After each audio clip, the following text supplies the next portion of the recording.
Hello everyone, আসসালামু আলাইকুম। আশা করছি সবাই ভালো আছেন।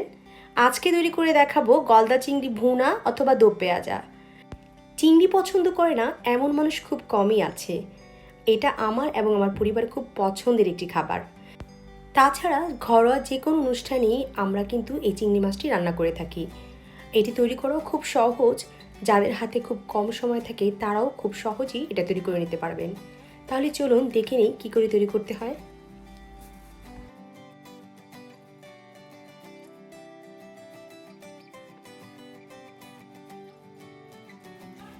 আমি এখানে 1 কেজির মতো গলদা চিংড়ি নিয়েছি। এখন আমি চিংড়িগুলোকে কি করে পরিষ্কার করতে হয় এবং কি করে কেটে নিতে হয় এটা আমি আপনাদেরকে দেখিয়ে দেব। প্রথমেই চিংড়িটাকে নিয়ে আমি মাথার সামনে যে লেজার মতো আছে এগুলোটাকে আমি একটু কেটে নেব। দেখতেই পাচ্ছেন আমি একটি কেচি দিয়ে কেটে নিচ্ছি। আর একদম সামনের অংশটুকু একটু কেটে খুব বেশি কাটতে হবে না। এরপরে মাথার সামনের অংশটুকু কেটে নেব। দেখতেই পাচ্ছেন আমি কিভাবে কেটে নিচ্ছি, আপনারা ঠিক একইভাবে কেটে নেবেন। এরপরে লেজার নিচের অংশটুকু এটুকুও আমি কেটে নেব। কাটা হয়ে গেলে চিংড়ি মাছের পিছন উপরে যে পিঠের সাইডটা তার উপর দিকটা আমি সামান্য অর্ধেকের মতো না, তার থেকে একটু কম কেটে নিয়ে এর ভিতরে একটা দেখতে পাচ্ছেন এটাকে আমরা অনেকে রগ বলি, এটাকে এখন বের করে নেব।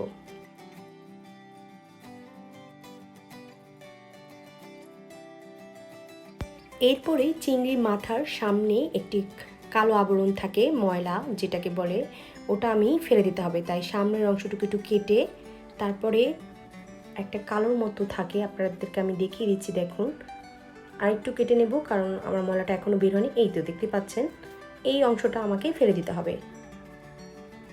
আর এটা কিন্তু অবশ্যই ফেলতে হবে। এরকম করেই আমি প্রতিটি চিংড়ি কেটে নেব। তবুও আপনাদের সুবিধার্থে আমি আরেকটি চিংড়ি কেটে দেখাই দিচ্ছি। দেখুন কিভাবে কেটে নিচ্ছি। আসলে এটা দেখে বুঝে নিতে হবে, বলার মতো তো কিছু নেই। এরপরে দেখতে পাচ্ছেন চিংড়ির মাথার উপরের অংশটাকে অবশ্যই ফেলতে হবে, এই কালো অংশটা কিন্তু ফেলতেই হবে।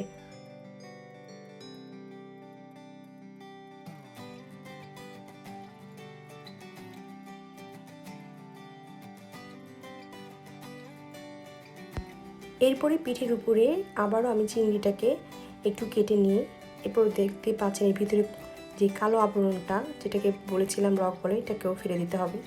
দেখতে পাচ্ছেন ঠিক এভাবে টেনে দিলেই এটা উঠে যাবে।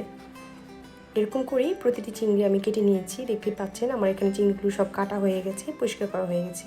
দিয়ে দিচ্ছি আধা চামচের মতো লবণ, তারপরে দিয়ে দিচ্ছি আধা চা চামচ হলুদের গুঁড়া।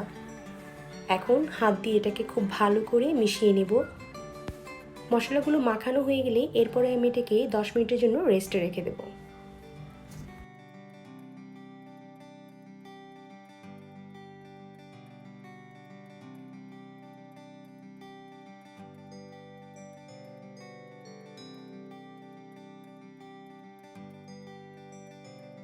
দশ মিনিট পর আমি চুলায় একটি ননস্টিক প্যান বসিয়েছি, তারপর দিয়ে দিচ্ছি তেল। এখানে আমি 2 টেবিল চামচের মতো তেল দিয়ে দিচ্ছি। তেলটা যখন গরম হয়ে আসবে আমি এখন চিংড়িগুলোকে ভেজে নেব। অনেক বেশি চিংড়ি দিতে যাবেন না, তাহলে চিংড়িগুলো খুব ভালো করে ভাজা হবে না। আর আমি চিংড়িগুলোকে খুব বেশি ভেজে নেব না, খুব বেশি ভেজে নিলে কিন্তু চিংড়িগুলো রান্না করার পর একটা রাবারি ভাব চলে আসবে এবং খেতেও টেস্ট লাগবে না। আমি চিংড়িগুলোকে এপিট আর ওপিট মিলে প্রায় 2 মিনিটের মতো ভেজে নেব। এর থেকে বেশি আপনারা চিংড়িগুলো ভাজতে যাবেন না। আমি কিন্তু চুলার আঁচটাকে মিডিয়াম হাই হিটে রেখেই চিংড়িগুলোকে ভেজে নিয়েছি।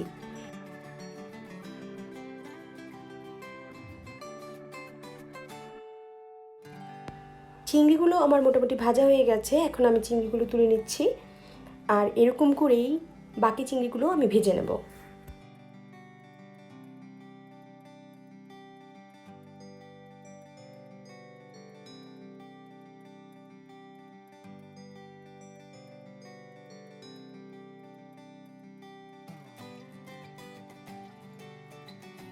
চিংড়িগুলো ভাজা হয়ে গেলে এরপরে চুলায় একটি হাঁড়ি বসিয়ে এখানে আমি দিয়ে দিচ্ছি হাফ কাপের মতো তেল, তারপরে দিয়ে দিচ্ছি 1 কাপ পেঁয়াজ। পেঁয়াজটা হয়ে গেলে একটু নেড়ে চেড়ে এরপরে আমি এখানে দিয়ে দিচ্ছি আধা চা চামচ লবণ, লবণটা দেওয়া হয়ে গেলে এরপর আমি পেঁয়াজটাকে নরম করে হালকা একটু ব্রাউন করে ভেজে নেব। পেঁয়াজটা যখন হালকা একটু ব্রাউন কালার হয়ে আসবে তখনই আমি এখানে দিয়ে দিব 1.5 কাপের মতো পেঁয়াজ বাটা। আর আমি চিংড়ি মাছ ভুনায় পেঁয়াজ বাটাটা একটু বেশি ইউজ করে থাকি। আর চিংড়ি মাছে পেঁয়াজটা বেশি হলে তরকারিটা খেতে কিন্তু আরও টেস্টি হয়। যাই হোক, পেঁয়াজটাকে দেওয়া হয়ে গেলে এটাকে আমি খুব ভালো করে কষিয়ে নেব। ততক্ষণ পর্যন্ত কষিয়ে নেব যতক্ষণ পর্যন্ত কাঁচা পেঁয়াজের একটা রয় স্মেল থাকে, এটা ততক্ষণ পর্যন্ত না যায়। যখন এটা আমার কষানো হয়ে যাবে, পেঁয়াজটাকে যখন কষানো হয়ে যাবে, তারপর আমি এখানে দিয়ে দিব 1 টেবিল চামচ আদা রসুন বাটা। আদা রসুনটা দেওয়া হয়ে গেলেও আমি এটাকে আরও 1 মিনিটের মতো কষিয়ে নেব।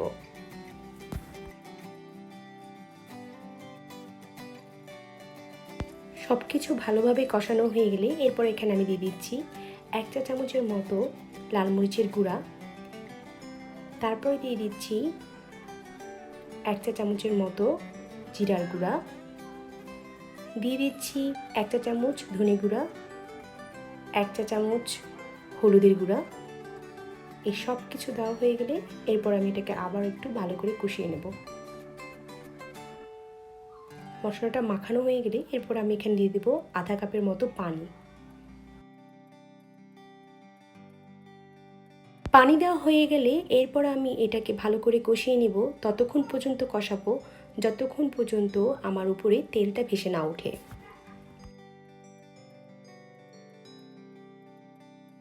দেখতে পাচ্ছেন আমার উপরে কিন্তু একটু তেল ভেসে উঠেছে। এখন আমি দিয়ে দিব চিংড়ি মাছগুলো। চিংড়ি মাছগুলো দিয়ে এটাকে আমি আরও 2 থেকে 3 মিনিটের মতো কষিয়ে নেব।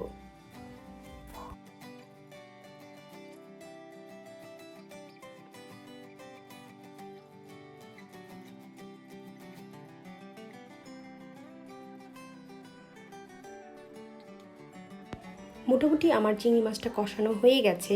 এখন আমি এখানে দিয়ে দিব পরিমাণ মতো পানি।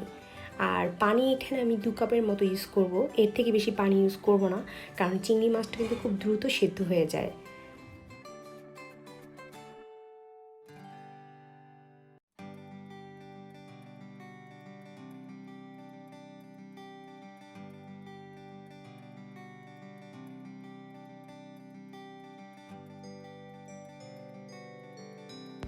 এখন দিয়ে দিচ্ছি 6টির মতো কাঁচামরিচ।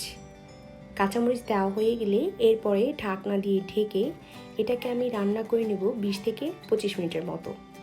এই পর্যায়ে আমি চুলার আঁচটাকে মিডিয়াম হাই হিটে রেখেই রান্নাটা করে নেব।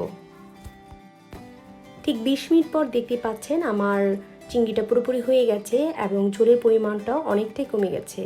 তৈরি হয়ে গেল আমার গলদা চিংড়ির দো পেঁয়াজা। আশা করছি আমার আজকের রেসিপিটি আপনাদের কাছে ভালো লেগেছে। যদি ভালো লেগে থাকে প্লিজ আমার চ্যানেলটিকে সাবস্ক্রাইব করবেন। আর যদি আমার চ্যানেলে নতুন হয়ে থাকেন অবশ্যই আমার চ্যানেলটিকে সাবস্ক্রাইব করবেন। আর পাশে থাকা বেল আইকনটিকে প্রেস করে দেবেন যাতে আমি যে কোনো ভিডিও দেওয়ার সাথে সাথে আপনারা তা সহজেই পেয়ে যান। তাহলে আজ এই পর্যন্তই। সবাই ভালো থাকবেন। আল্লাহ হাফেজ।